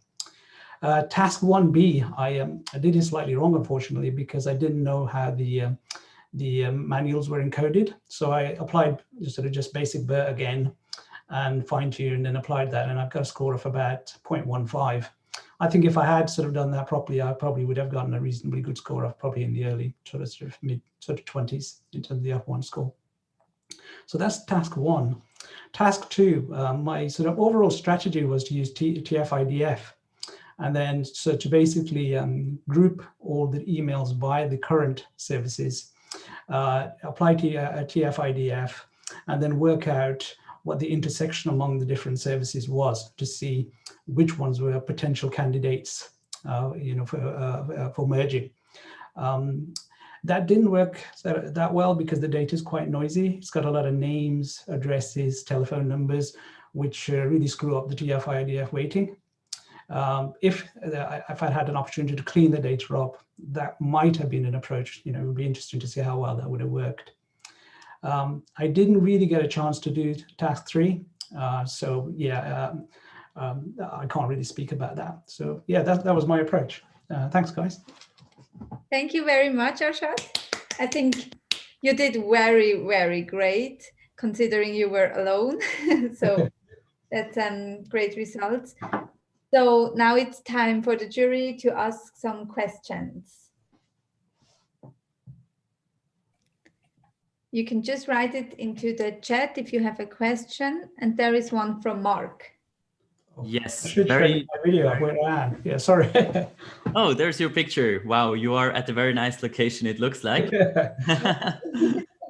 Very brave of you to go through all this challenge basically alone, and still you had very good results. You are on Kaggle somewhere. And you found us via actually NLP Zurich. So the community NLP Zurich is the biggest NLP community basically in Switzerland. It's amazing to see that you found us from there. I think they are now also a partner with Estech. So yeah, NLP Zurich, definitely also check that out on YouTube. There is a lot of good NLP content for everyone here interested in NLP. Then I just wanted to ask, did you find like a trade-off between traditional classical algorithms, which you found in the baseline, and BERT, which you tried out yourself? BERT worked for me straight away, and I got quite a good score, even with just 5 epochs of training. The standard algorithms, I didn't really tune their parameters, so the performance wasn't great. So I can't really comment. If I had an opportunity to really fine-tune the hyperparameters and do some ensembling, it might be that it would have been, much better. But from my sort of perspective, I think BERT has performed really well. And if I trained it more in domain, with additional email data, I think it would perform even better. So yeah, my go-to at the moment is always BERT now. Very cool, thank you. Thanks. So are there other questions or reactions from the jury? Still have a little bit of time. A reaction from Tommaso. Yes, I want to thank you also for participate here. You were alone, you did a great job, so thank you very, very much for that. So. That's great, thank you. Good. So if there are no other questions, thank you, Arshad, for sharing your screen with us. And I will go back to the team, the unknown keywords. Andreas, do you know if Dominic is also here now? Yep. So I couldn't get hold of him, unfortunately, and yeah, as I said, I wouldn't want to substitute him in the presentation. So I guess we can just skip the keynote, skip the presentation. Okay, but the presentation gives you 5 points. Yep, we are aware of this. Yes. Okay, good. Well, thank you for all your efforts. Some things like that can happen. Yes, that's just what happens. That's real life, and that was also a real world challenge. And I think you did it very great. I'm really impressed of all of your results and the presentations. And I see you did your best, and that's what counts the most. And for now, we have like a little break because the jury will get their heads together and discuss all your results and presentation again, so we can announce later the winners. And in the meantime, in the break, you can Estech has organized something for you, like an energizer session. So we will get very excited afterwards. And also you can already grab a drink so we can celebrate after we announce the winners. And for our YouTube users, what time will we announce the winners? Yes, that's a question. I see we are a little bit ahead of time. So maybe a question to Mark. What do you think? How long does the jury need time to discuss the results? I think about 20 minutes. Maybe we can have some buffer in there and meet again at 7. No, that's a bit too late. 6:45. Mm-hmm. 6:45. So 1845. We are meeting again here or on YouTube. Yes, exactly. Just a question. The Energizer, will that be in the spatial chat or here in the Zoom meeting? I will give the word to Henriette. She's from ESTEC and she can tell you about the Energizer. Thank you. Only about 2 minutes. I didn't expect. I wanted to do it during the break of presentation, so I didn't expect such a long break. Who's the winners? Are you excited as I am? Yes, we are. I know it's sad because there can be only 3 winners, but I just want to say everyone that participated in this hackathon, you all deserved to be the possible winners, and you did all a great job. Like, we hope that we're going to see you at one of our next hackathons as well. We are frequently organizing a hackathon almost every year, maybe sometimes even more than one hackathon, or we also organize some other things like workshops.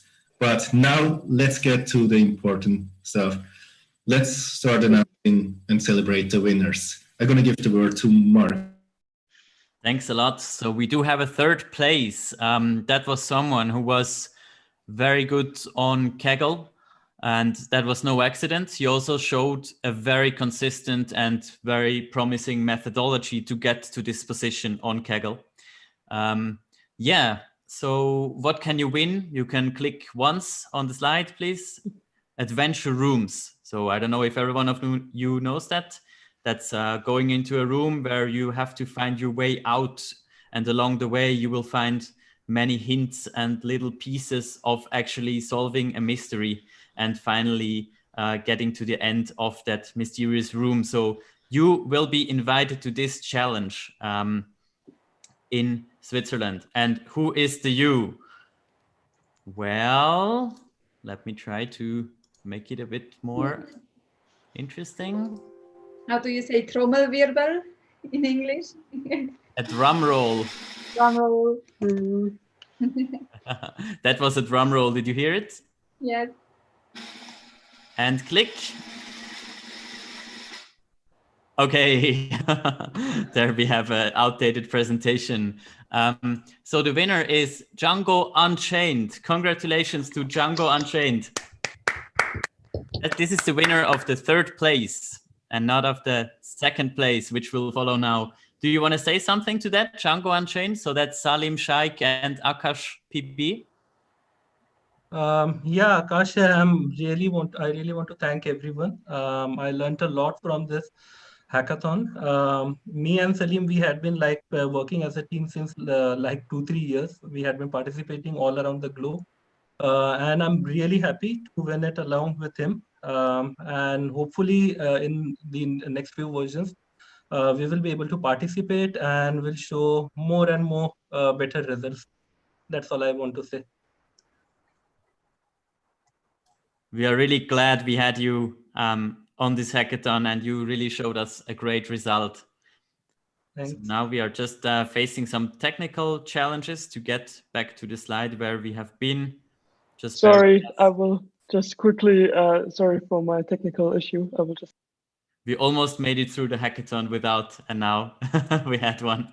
But it's a hackathon. Even organization can be hacked together.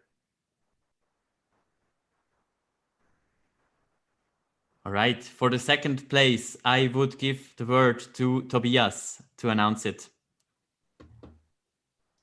Yes, for the second place, we should get really excited because there's only 2 prizes left, and the second place is the prize to win is, as you know already, Henriette, just please click once.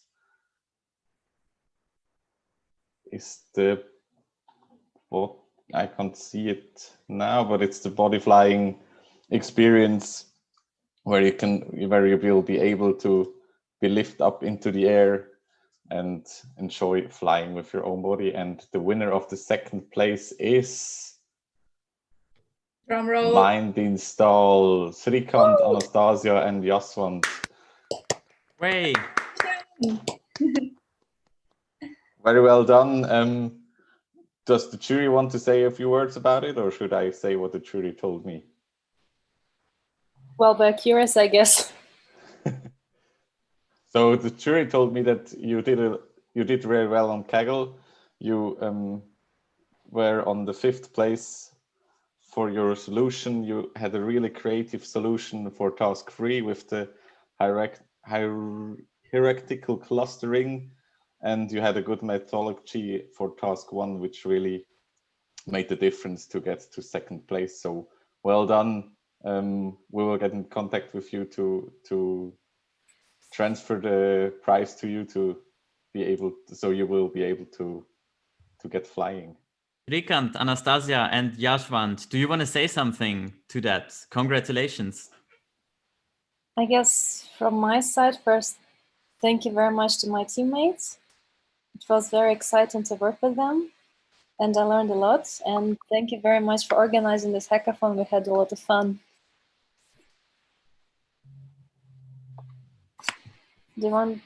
Thank you for joining. Yes. Cool. Then we are coming to the 1st place. Who's the winner of the Sky is the Limit hackathon? The 1st place, that's the prize is to get a flight with our founder from IPT. He's also a pilot, and you can choose a destination with him. Exactly. And now when you click a little bit further, Henriette. So are you ready for the 1st place? It's almost like a sign because this team had my favorite name. Now you already know a little bit who it could be. Just 1 click more, Henriette.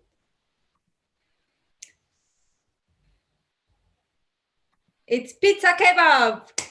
Congratulations. Woo!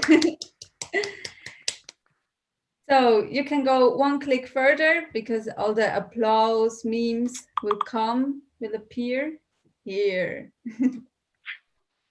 Everyone is very proud of you, as you can see.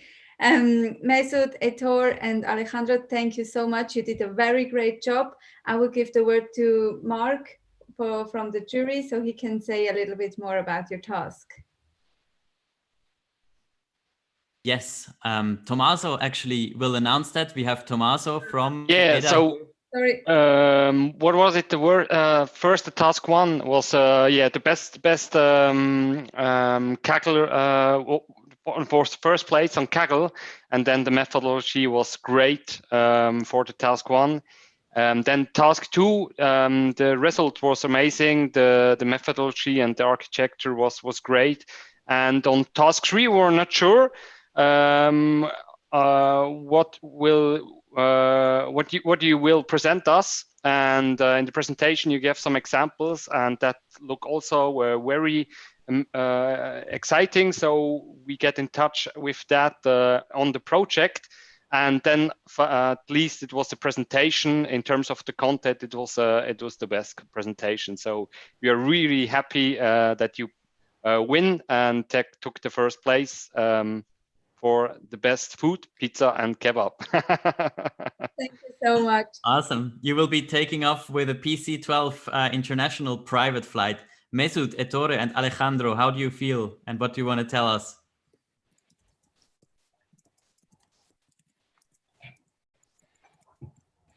Well, I think that I'm speaking for the whole team. if I say that it's been great, tiring, but great, and thank you for the opportunity. I've been coding yesterday for 19 hours non-stop, so thanks. Cool. Yay! May I say something? Yes. Hello, my name is Stefan Hüsemann. I'm one of the partners of IPT. Unfortunately, I missed my introduction the first day by 5 minutes, so I just managed to watch you on YouTube. Wanted to congratulate all of the participants for the great stuff you did. And of course, it's like Olympic Games. The main objective is to participate and not to win. But of course, I congratulate also the winners. Just for the first place, I can just tell I had the opportunity to take this flight. It's like a private jet, and you will be able to probably choose your destination for a one-day trip, and it's quite exciting because you feel very first class and like a VIP. So probably you will get all the information from Simal and the others for this great trip that you will be able to do. And finally, I would like to thank all the organizers because it was it was a lot of work for the preparation, and I was part of the preparation from the distance, and I saw the work that was done, and I think it's always impressive to see how enthusiastic all of you are to get things like this organized. So thanks a lot. Thank you so much, Stefan. After all, we wouldn't be here without you. He has united the project of EDA or FDFA with this hackathon of ESTEC. So that was a great initiative. Stefan, you are that man behind it. And so many others. Well, actually, it was Simal who came up with the idea, and I joined the teams. So very good. You pursued it. Thank you, Simal, as well. Thank you to all the other organizers, Tobias, everyone in the background, Vanessa, the whole jury. It was a great experience, and so many people have contributed, and so many participants have worked extremely hard for good results. Thank you to all of you. Big applause. I also want to state something. I'm the head organizer, and I really want to thank everyone for helping, like the mentors, for supporting all the students during the hackathon, IPT, for giving us the amazing opportunity to work at a real life case together with EDA or FTBA. And from our side, it was a great opportunity, and we hope we can continue this collaboration. And I also want to thank again all the participants, because all of you did great, and it takes a lot of courage to participate in the hackathon and put all the work into it during this long 24 hours or more, a little bit less. But you did all a great job, and unfortunately there can only be 3 winners, but you're like winners by heart. Thanks a lot to ESTEC for giving us this opportunity as IPT to be here, and for inviting EDA as well. Yeah, yes, thank you. Also...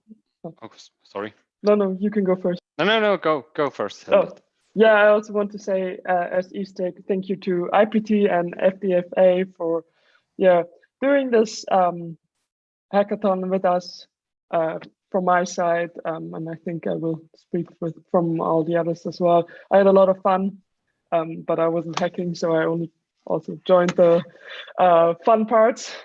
But also thank you for the pizza and the goodie bags. I really enjoyed the pizza yesterday, and thank you for all the participants to take part of it. And from the presentations I heard, you had a lot of fun, and I really hope you had. And now you can speak, Tommaso. Yes, thank you. And from my side also, thank you for the organization, Eastech and IPT, and yeah, all you participants. It was a great job you did. The effort is amazing. It was my first hackathon to join, and that's a great thing. And the work you did was amazing. The results are really great. So this 3-4 first place, they were great, the results, and we are hoping to add this to our real model and adapt this and get better. So thank you very much, and yes. Great, thank you for all these kind words from all of you. I'm very happy as well. I won't say anything much additional, but the hackathon is not over yet, because we can still socialize a little bit, and we can meet on spatial chat. Just like yesterday, we had a lot of fun there. We get some drinks, we get some food, and also we did like Montagsmalen. It's very fun, and we can still be a little bit there. And yes, so cheers to you, and see you on spatial chat. Cheers. Thank you. Cheers, and yeah, see you. I also want to say something more. So this time you can join the spatial chat without being worried that there are going to be some spies stealing your solutions. So we really hope that you come and join and socialize a little bit, because now you got to know your team, but it's also part of the hackathon to get to know all your other competitors. And so I only say cheers and see you in the spatial chat.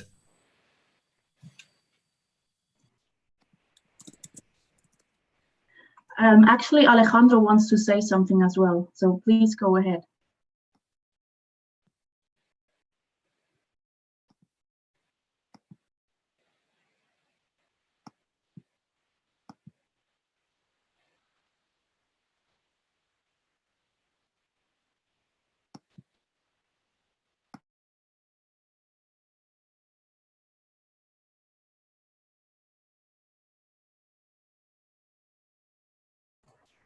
Alejandro, can you hear us? I don't know, man. Hello, do you hear me? Yes, we do. Now, sorry, I thought you were hearing me. I just want to say thank you all for the wonderful experience. This was my first hackathon, by the way, and was really nice organized. Thank you for the goodies. And I would like to send regards to, I think my parents are watching me over there by YouTube. And so I want to say thank you very much. Thank you for for everything. Thank you, Alejandro. That's very kind of words you said. So will you come also to spatial chat? Yes. Cool. Yeah. Great. So let's all move to spatial chat. See you there.